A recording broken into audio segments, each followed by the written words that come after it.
Okay, good morning, everybody. We're going to get started. We are waiting on several other people to join, but as I said in answering Kirk's question, we are recording this webinar and it will be available on our YouTube channel. My name is Shlomi Katan. I'm the Executive Director of the Adult Literacy XPRIZE. And I work here at the XPRIZE Foundation. And today, since a couple of you have already attended one of our previous webinars, we're going to do a recap of some of the information we've previously shared and spend about 10 minutes just giving you a general overview of the communities competition, the Adult Literacy XPRIZE and XPRIZE itself, and then really take this opportunity to answer as many questions as possible coming from you. You can ask those questions by posting them in the chat window or clicking the Q&A button. The other option that you have is once I am done, and then as those come in written form, I will answer them in order after wrapping up the presentation portion. Also, once and this is the Q&A window, if you can see it. Also, once we are done with the presentation, you can raise your hand. There's a raise hand option in the chat window, and I'll be able to click on that to allow you to speak up. And based on the poll that you all have filled out in starting this out, I see that 3 of you have previously attended one of our webinars. The rest of you have not. You all work with adult learners presently, and most of you have not already registered a team for the communities competition. So after giving the brief overview, I will also quickly give you a sense of how to register your team and what that entails. But as I said, we'll spend most of our time answering your questions and getting you up to speed. Our agenda for today in the presentation is to cover the grand challenge, why we're doing what we're doing, why this is a challenge that we believe needs to be solved. And I think it's something that you guys all think about on a regular basis. In context of that, what is an XPRIZE and how do we believe that XPRIZE competitions can help to address those grand challenges? I'll go over the basics of the competition, both the Adult Literacy XPRIZE and the Communities competition, and then talk about how to compete. So the wealth gap is widening. This is a more than 25-year trend, but if you look at a 25-year period starting in 1989, what you see is that the top 10% of families by wealth, this is family holdings, not income, but wealth holdings, the top 10% grew 155%. The 51st to 90th percentile grew 66%. And that bottom 10% held steady. This is in 2013 dollars, so it's inflation adjusted. And what you see is that essentially the bottom 10% of families did not gain any additional wealth during that 25-year period. What that resulted in is that in 2013, 76% of all wealth in the US was with the top 10% of families. Sorry, I misspoke. It's the bottom 50% is that bottom line. So the bottom 50% of families hold significantly less than the other, than the top 10%. And a big cause of that is education level. Families with graduate degrees, households with graduate degrees, their median family wealth is above 400,000. Those with a bachelor's degree, the median family wealth is around 200,000. And those families that have some college or less, either just a high school diploma with no college or less than a high school diploma, are at all significantly lower wealth holdings. And yet those families comprise 65% of all families in the United States. Now, a lot of times when you talk to people who work in workforce development, they will say that the single biggest jump is from not having a bachelor's degree to having a bachelor's degree. And that is true. If you look at this chart, you would jump from about $50,000 just by having completed high school or completed or had some college, and going from that to having a bachelor's degree is a significant jump, right? From about $50,000 to $200,000. But that ignores the fact that there are 30 million adults in the US who have less than a high school diploma, are low literate, and the jump for them from that bottom line in this chart to any of having some college is also significant. And so it's something that we believe that needs to be invested in. At the same time, we're seeing a skills gap. And that skills gap essentially amounts to unemployment rates being low, but a lot of private job openings. And a lot of those job openings are actually middle skilled jobs that pay higher wages. And yet people can't access them because they simply do not have the certificates and the requirements completed to be able to get those jobs. And the first step in that is getting to basic literacy and above. Now, here at XPRIZE, we think a lot about the future. Most of our projects are thinking 10 to 20 years out. And so one of our concerns is not just how things have been and how they are, but what they would look like going forward. And we know that one of the things that people have a lot of anxiety about is the impact of automation and of artificial intelligence and all these developing technologies on workers. And one estimate suggests that low income, low wage workers are significantly more likely to have their jobs replaced by automation. Now, this chart, it comes from a study that is not without controversy, right? There are different estimates, but Jay Furman, who was the national economic advisor for Obama during his second term,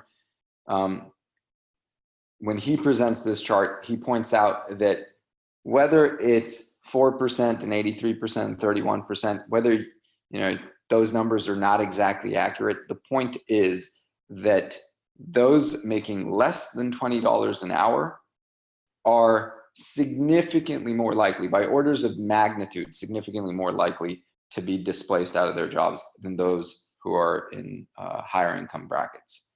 And whether it's 10 times more likely or 20 times more likely as it is in this job, it is still a significant difference, and that's going to impact those workers significantly more. Now, this isn't really new. This is something that is the continuation of a 40-year trend. Productivity growth and hourly compensation have decoupled. This is something that some economists call the great decoupling, have been decoupling for about 40 years. So productivity is increased in a linear fashion, while hourly compensation has essentially stagnated over the last 40 years. One way to talk about this, as Robert Reich used to say, is that the gap between corporate earnings and employee wages is the widest it's been since the Great Depression.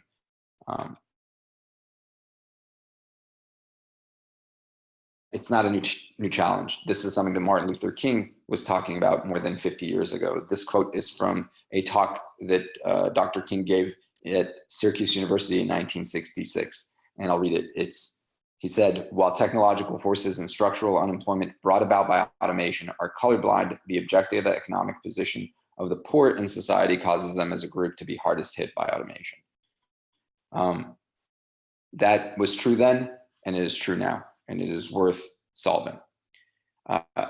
Together with this, we know that 36 million adults in the US lack basic English literacy. This impacts their lives, it impacts their children's lives, and it impacts their communities. That's in part because the single biggest predictor of a child's educational success is the academic attainment of that child's mother. And so if we want to have generational impact and to open up more opportunities for more people in the United States, one of the things that we need to do is address the challenge of adult education. Yet, even though we know this, there's a great need to grow reach. Right now, even though there are 36 million adults in the US who lack these basic skills, there are only about 2.1 million adult learners enrolled in classroom programs. There are other estimates that peg that at closer to 4 million as the total capacity. In either case, between 90 and 95% of adult learners simply cannot access the tools and the resources that they need and that they want to improve their economic opportunities. Now, improving adult literacy, and this is something that you all know because you work with adult learners and you believe in this, improving adult literacy rates can boost labor productivity, it can cut billions of dollars in national healthcare costs, and can break the cycle of poverty for families in every city and county. And that's why we launched this competition. That's why XPRIZE decided to use the model that we have to address adult education.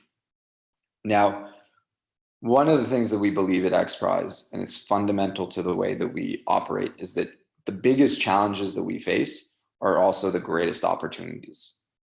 And this video talks a little about that. We're announcing today something called the XPRIZE, a $10 million contest to privately build a spaceship that's able to carry 3 individuals, fly to 100 kilometers altitude, and do that twice inside of 2 weeks. I have never been myself as creative as I have eyeballing this prize.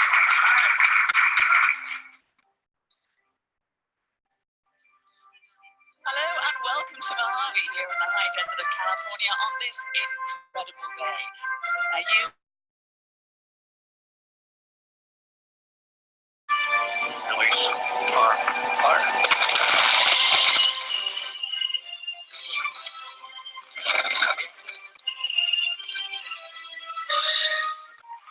The Ansari XPRIZE inspired international competition, drove regulatory reform, and made history.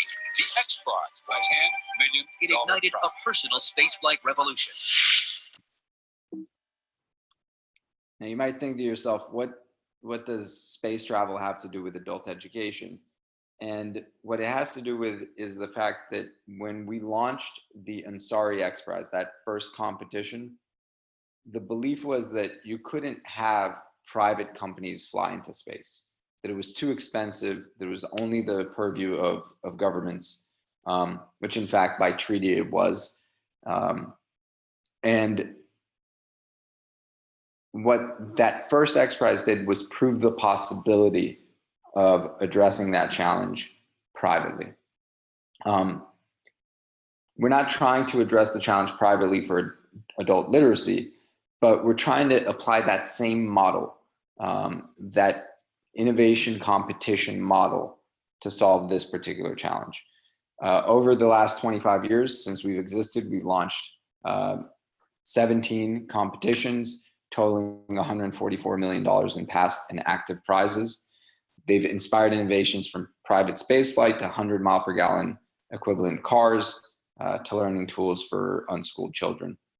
And the Adult Literacy XPRIZE was funded by the Barbara Bush Foundation for Family Literacy and the Dollar General Literacy Foundation in order to address a challenge that those two organizations had been working on for more than a quarter century, in order to try to jumpstart a new wave in the way that we look at adult education and the way that we address the needs of learners. It's a 2-stage competition that is intended to improve access to adult basic education and English as a second language courses for adult learners in the US.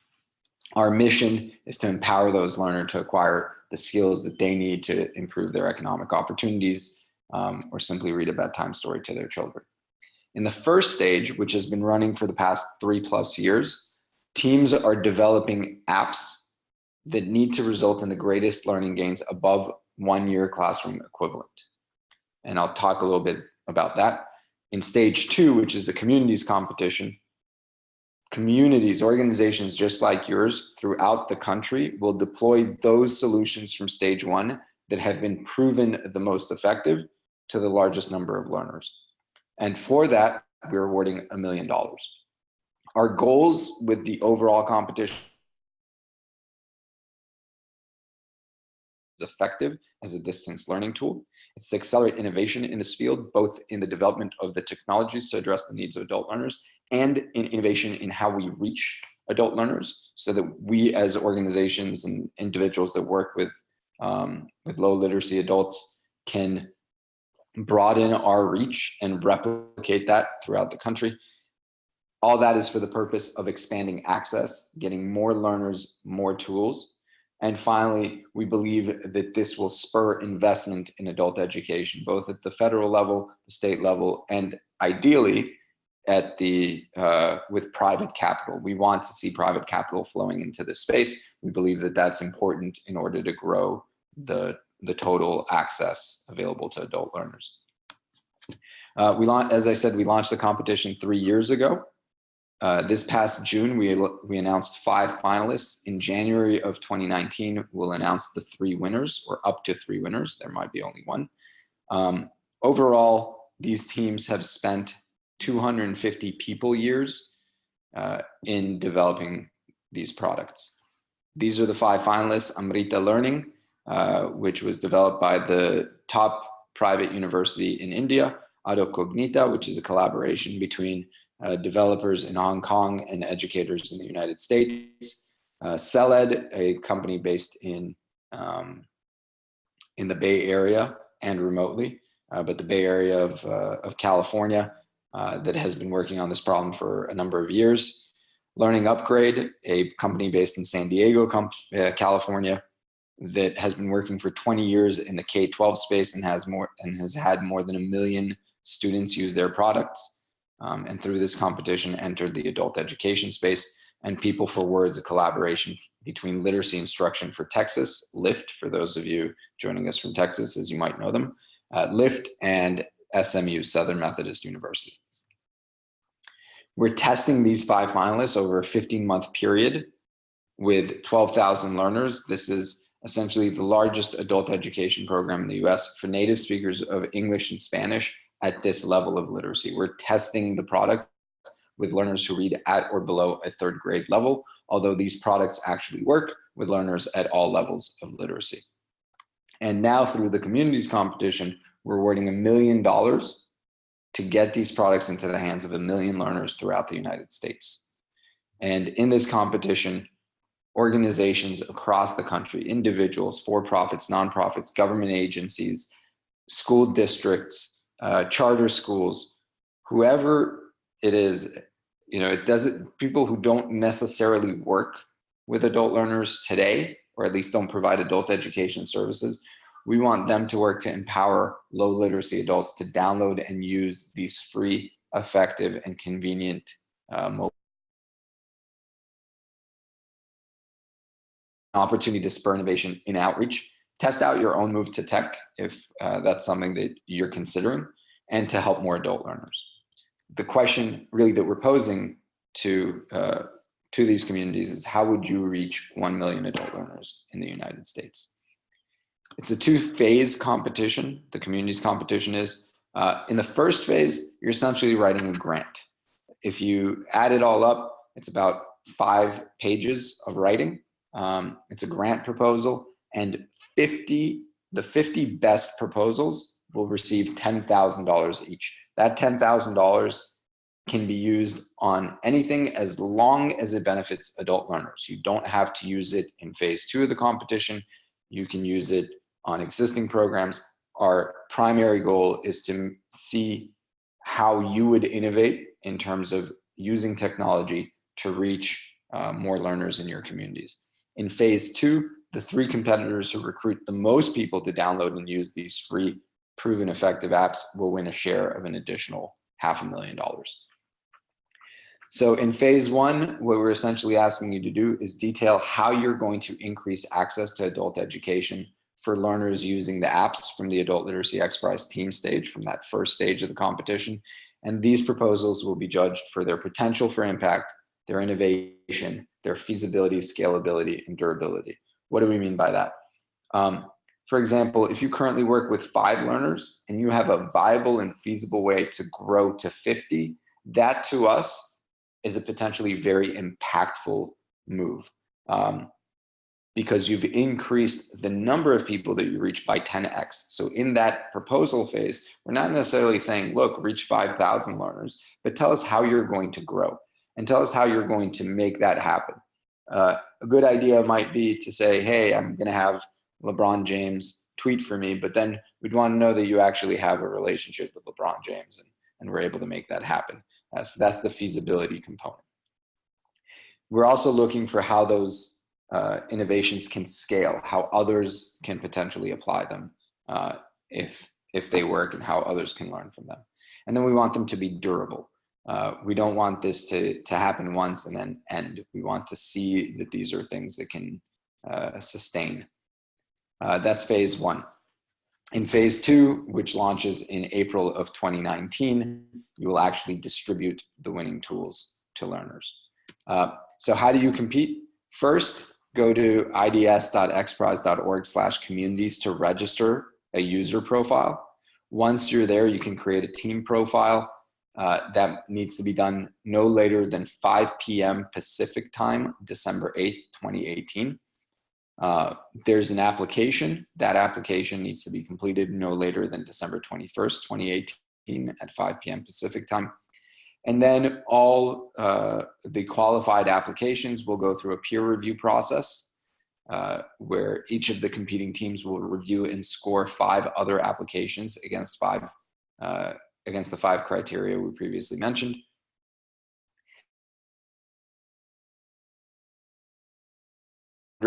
Of the applications will move on to an expert review round using the same 5 evaluation criteria, and of those up to 100 competitors, 50 milestone prize awardees will be selected who will get $10,000 each.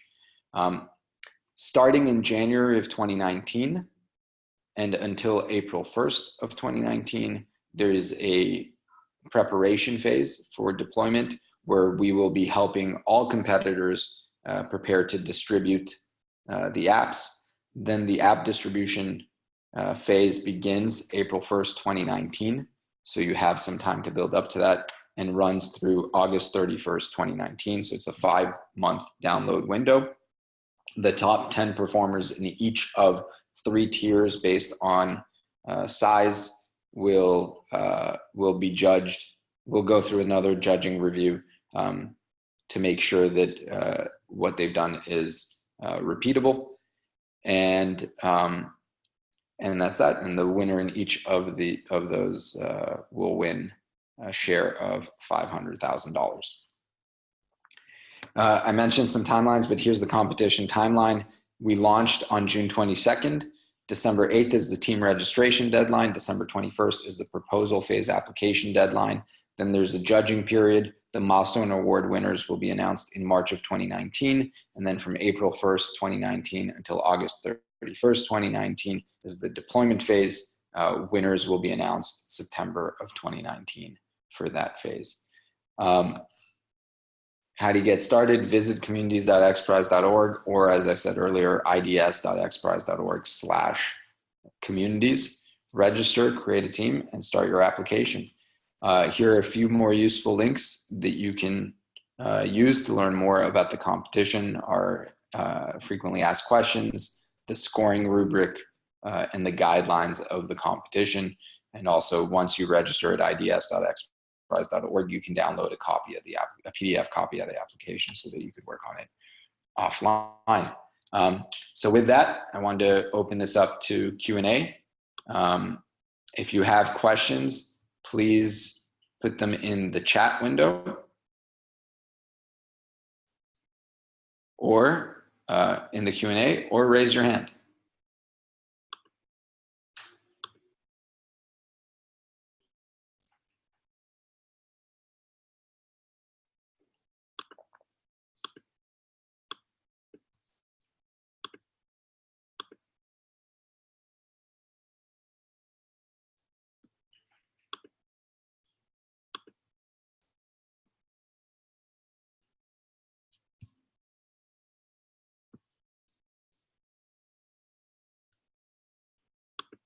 Okay, I'm not seeing any questions yet.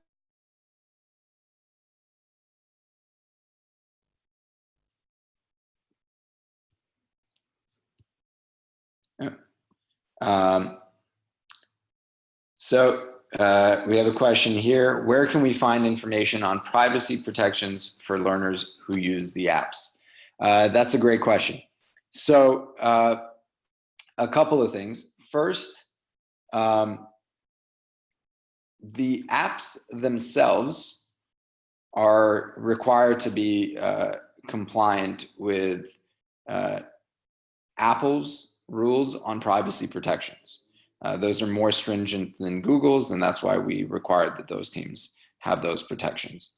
So that's the first thing. Second, we at XPRIZE are not collecting identifying information on the participants that you recruit. So you recruit a learner, we'll know which app that person downloaded, and we'll know their usage of that app, but we are not collecting any identifying information on that person. So as far as we're concerned, that person is anonymous, and the only thing we know is which of the competing recruiters that learner is assigned to, but we don't have any other information on that learner. Then there is the information that you collect on learners. And what we are requiring all competitors to do is to identify how they intend to protect that information themselves, because it's not information that we're collecting, it's information that you're collecting. We, just like you, are very concerned about protecting learners' privacy. So we want to ensure that whoever is competing in this competition is taking measures. Information, if you're collecting it electronically, keep it under lock and key if you're collecting it manually, but to make sure that those learners are being protected. Those of us who work in this field know that there are obvious reasons to be concerned about that, and also to communicate that to the learners themselves. The teams, the competing teams, each one of them collects information differently based on the needs of what they do. So before I answer Daquana Harrison's question, I did see that Kirk Whistler had his hand up, so I'm gonna unmute you, Kirk, so that you can ask your question. 1 second as I try to do that again. So, oh, there we go. Now you're yes. Excellent presentation, and the key thing I was wondering during it was the timelines, and you did a good job on that. Are we, once we go into that phase of promoting, are we promoting one of these alternatives or all of the 5 alternatives? That is a great question. So right now, so you'll notice that part of the timing, and we didn't put up the comparison timeline for the team stage, but right now we have 5 finalists.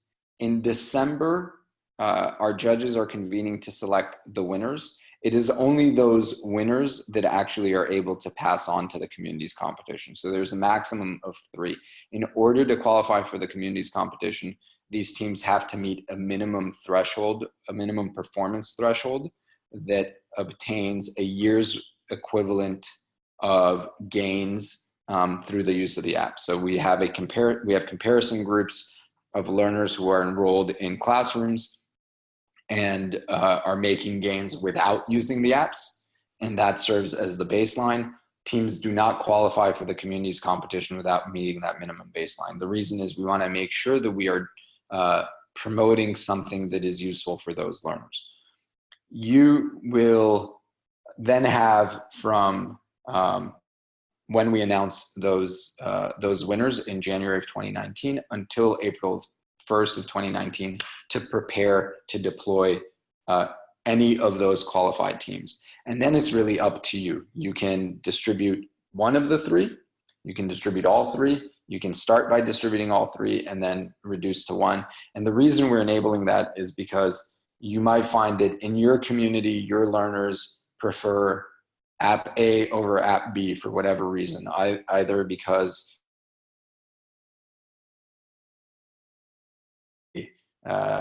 we're testing the apps with speakers of Spanish and speakers and native speakers of English, but maybe work with communities that have wider language diversity. Some of these apps might be more appealing based on the way that they're designed. You know, some of them have a zero text, like a universal design, no text interface, and then might be more appealing to a broader set of learners. Others of them might be more appealing to your community if they are native speakers of English. And so you'll be able to select from that. There's basically each of the apps, you as a competitor receive a referral code. That referral code is yours. That's how we track that the learners that are downloading the apps are your learners. And as those learners download the apps, there's also a way for you to say, well, here's how you download app A, here's how you download app B, here's how you download app C. We'll put out more information about this as we get closer to the close of phase 1, because phase 1 is really focused on your proposals and your written proposals and your ideas of how you would innovate in terms of reaching out to learners. I hope that answers your question. Please let me know if it needs further clarification. So moving on to the next question, how will communities be able to interact with / test out the apps beforehand to see which one is best for their learners? Great question. Today, you can go to adultliteracy.xprize.org/teams and find information on all 5 teams. And I'll put that link right here in the chat window. And we'll make it available in the resources page as well on our platform. If you go there, you can learn about all 5 teams. Each of these 5 teams have publicly facing products that are currently available, at least in their demo state, for free. You can also reach out to those teams and talk to them and see if they're willing to give you access to the broader set of features that they have. So that is one way that you can get to know those products ahead of time. Once we have selected the winners, you'll be able to get those. You'll be able to get to know those as well. Another thing that you can do is we have a webinar series that we call Literacy Lounge, where we have thought leaders in the education space, not just adult education, but education more broadly and in the social impact sector. Finalist teams. I mentioned earlier that this webinar will be available for viewing on our YouTube channel.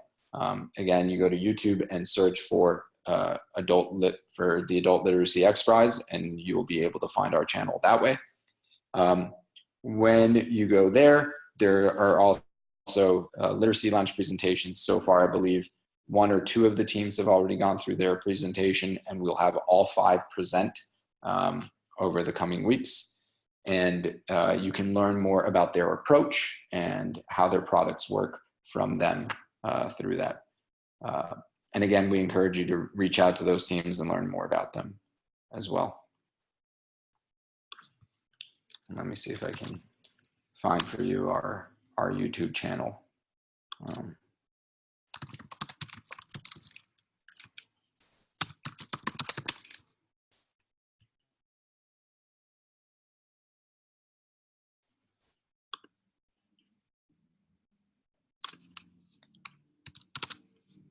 Any other questions? And I just posted in the chat window the link both to the teams page where you can view all 5 of the finalists, as well as to our YouTube channel where you can find that Literation Lounge. And I encourage you to subscribe to that YouTube channel because that's the way that you'll be able to find the recordings of these webinars, these informational webinars, as well as the other webinars we've had in the past for the Adult Literacy XPRIZE competition.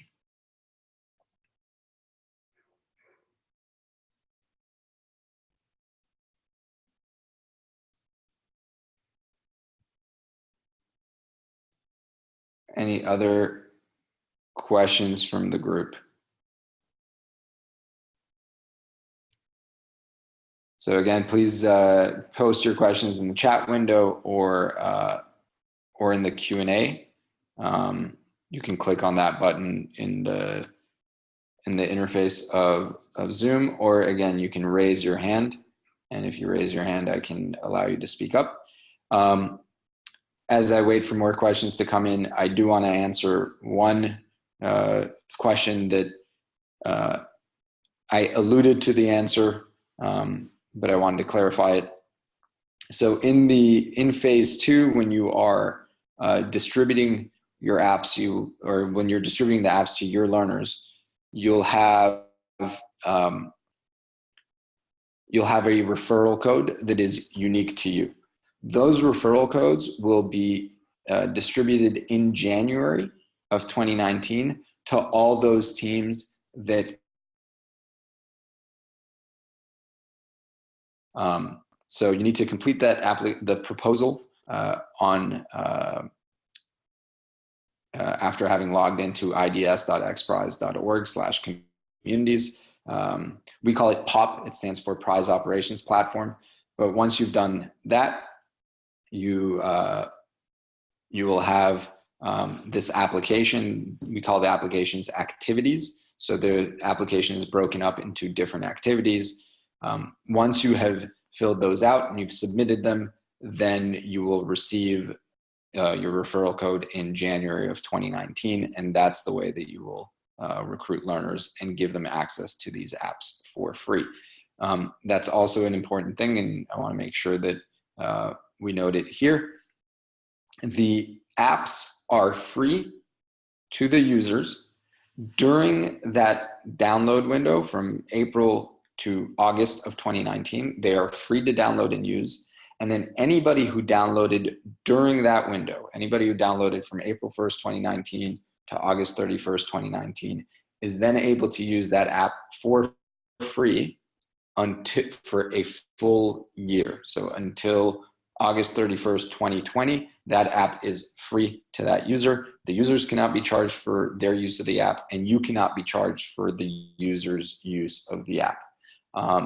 Sometimes some of our teams offer other features that are not the use of the app itself. That is separate from the communities competition. The communities competition is distributing the learning products for free to all these. So some of you may be using other products or products from these teams in your schools or in your programs now. Some of those have different features than the ones that will be distributed during the communities competition. But the ones that will be distributed are the ones that we are testing out with these 12,000 learners in over 15 months.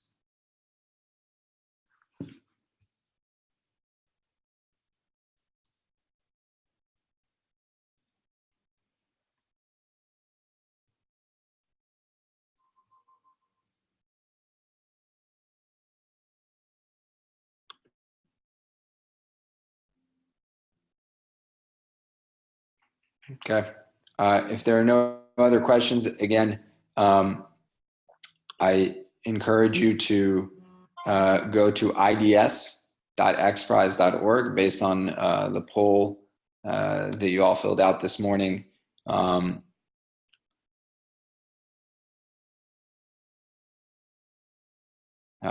most of you have not registered your team for the communities competition. Please do so by going to ids.xprize.org/communities or to communities.xprize.org. If you go to those sites, especially to communities.xprize.org, you will see a registration button in the upper right corner, and I've shared that link here with you. You will see a registration button in the upper right corner, and when you click on that, that will take you into the registration process. Also, through communities.xprize.org, as I said earlier, you can access the guidelines, the scoring rubric, the FAQs, and learn more about the competition generally. So thank you all for joining us today. We appreciate that you did. Please email us with any questions that you have. Visit our website, and please join us for our next webinar. That one will be on Thursday, September 27th, also at 9 a.m. Pacific, 12 p.m. Eastern. That's Thursday, September 27th, 9 a.m. Pacific, 12 p.m. Eastern. Thank you all very much, and have a great day.